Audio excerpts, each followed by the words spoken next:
Hey guys, and welcome to the first episode of Amaz Talks, where, I have different topics on Hearthstone I can discuss about, and this one is going to be a good one. It's going to be the top 10 OP cards in all of Hearthstone, so all of Hearthstone's history. So let's go ahead down the list. Starting at number 10, we have the old Sylvanas Windrunner. It was a 5 mana 5/5. Death Rattle, take control of a random enemy minion. It was later nerfed into a 6 mana card, and then later on, when Standard was released, it was moved on to the Hall of Fame. So Sylvanas was actually insane, right? It was put into every single mid-range and control deck because it was so versatile. When you slam Sylvanas on the board, it doesn't matter if you're winning or losing or whatnot, it just changed up the board texture so much. Your opponent has to deal with it if they don't have any silence effects, and even if they did, you're still playing a very well-statted minion, especially a 5 mana 5/5. So Sylvanas was just insane, and now we don't see Sylvanas anymore because it is no longer standard viable. But back then, it was basically an auto-include in most of these decks. Next up, at number 9, we have the very, very old Starving Buzzard for Hunters. It was a 2 mana 2/2 beast with, whenever you summon a beast, draw a card. So, of course, it was nutsos with, the old Unleash the Hounds that costed 1 mana and gave all your beasts charge. You had like an OTK Hunter deck. So then when Unleash the Hounds was changed to a 2 mana card and then later nerfed to a 3 mana card, Starving Buzzard was still used because it would just, reload your hand with all the hounds being summoned, and then Mid-Range Hunter would have a lot of fuel for the late game as well.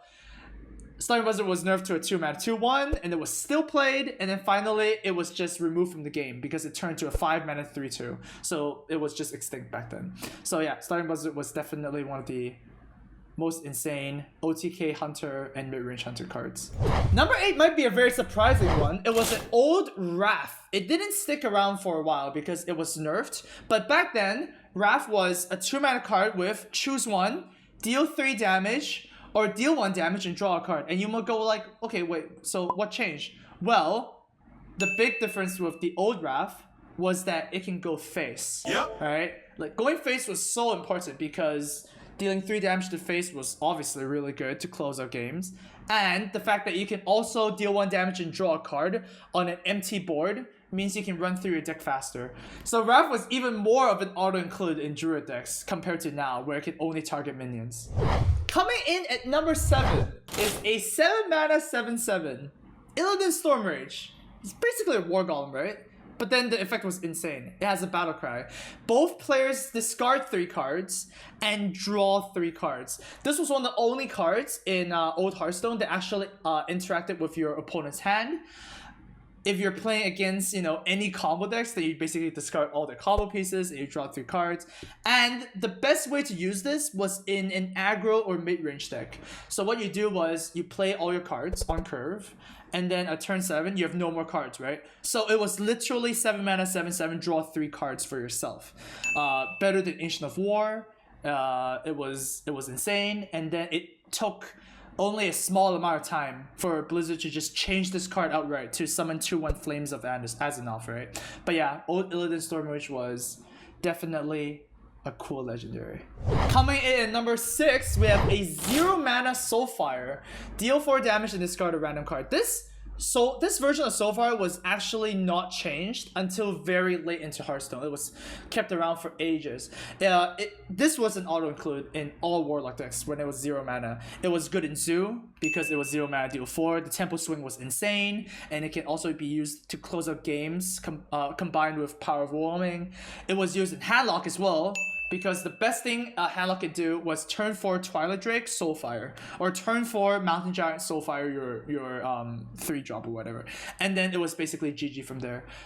It also gave Handlock burst damage, which was unprecedented, right? Control decks shouldn't have burst damage. This would also later come in when Leroy, Faceless, Overwhelming was also nerfed in Standard.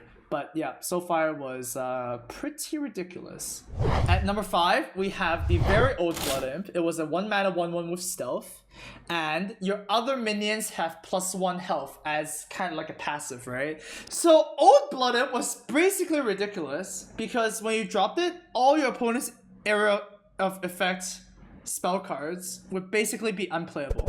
And not only that, after they kill the Blood Imp with like a consecration or something, all your other minions live because the +1 health would basically turn into a restore 1 health. Consecration would kill a Knife Juggler, for example, and it would stay on the board. So yeah, Blood Imp was super prevalent in Zoo decks. It did take them a while until they changed it into like a Young Priestess type of effect.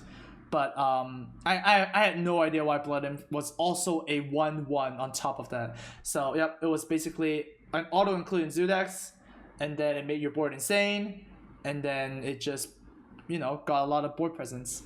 And now we have at number 4, it was the old Edwin Vancleef. It was a little bit smaller than usual. It was a 3 mana 1/1 that gained +2/+2 for each card you played before as a combo.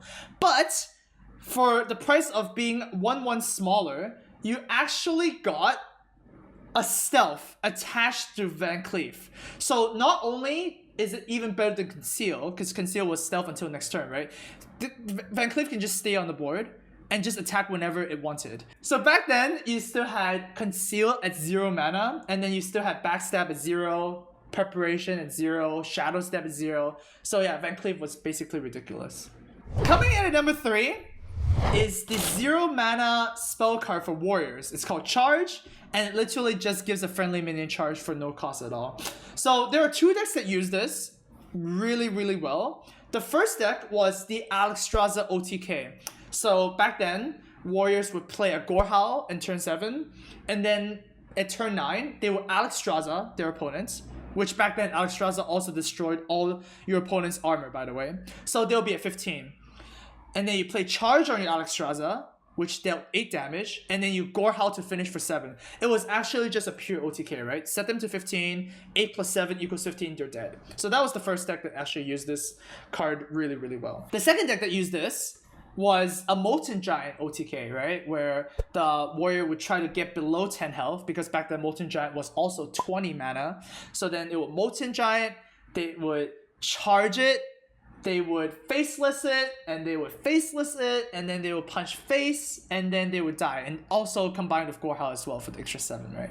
So yeah, Charge had so much crazy combos that that were just not interactive. And of course, Blizzard wants Hearthstone to be a very interactive game, right? So then Charge was changed to, you know, a 3 mana card, and then it was later changed to a 1 mana card that can't attack heroes. It basically, putting a Charge card on a 0 mana spell was not a good idea. So it was scrapped. And now we have number 2 is Adrenaline Rush for rogues. For 1 mana, you get to draw 1 card, okay? So you get, okay, that's pretty fair, and that's reasonable. But if you combo it out, you draw 2 cards. So for 1 mana, you get an Arcane Intellect, because, I mean, you're playing freaking rogue, okay? You're gonna get so many cheap spells that Adrenaline Rush basically cycle through your deck too fast, right? Especially if you're playing like a Miracle Rogue. So this was later removed from the game. Just removed from the game. They didn't even try to balance this because there was no way to balance this card. It was too good. And of course, before we go to our number 1 spot, here are some honorable mentions. We have Yogg-Saron, Hope's End, that just randomly wins tournaments. We have the old Tinkmaster, which was basically an answer to everything. And of course, you get a little bit of RNG into it. And then you have the old Undertaker, which dominated the ladder for ages.